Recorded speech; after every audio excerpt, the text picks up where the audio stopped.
Magandang hapon po. Ngayong umiiral ang hanging habagat, ramdam na ang epekto nitong madalas na pag-ulan sa ilang bahagi ng bansa. Sa Tupi, South Cotabato, marami ang napinsala dahil sa mga bumagsak na kahoy. Umulan pa ng hail o mga butil-butil na yelo. Nakatutok si CJ Torida ng GMA Regional TV. Hindi magkamayaw ang mga residente sa Barangay Crossing, Robert sa Tupi, South Cotabato sa lakas ng ulan. Nilipad din ang mga bubong at sanga ng mga puno sa lakas ng hangin. Bubungad din sa mga residente ang hail o pag-ulan ng mga tipak-tipak o butil-butil na yelo.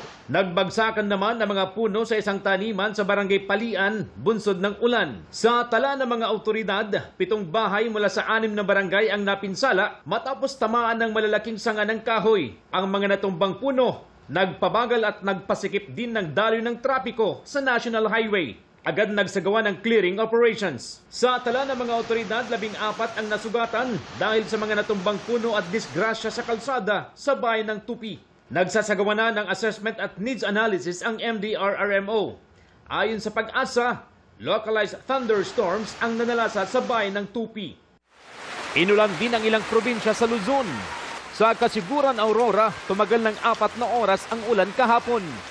Wala namang naitalang pinsala o pagbaha sa lugar. Tumagal naman ng 20 minuto ang naging pag-ulan sa Nagilian, Isabela. Sa ngayon, nagbabala ang mga otoridad sa mga residente sa posibleng pagbaha o pagguho ng lupa sa lugar. Ang masamang panahon sa Aurora at Isabela, epekto ng umiiral na ngayong hanging habagat ayon sa Pag-asa.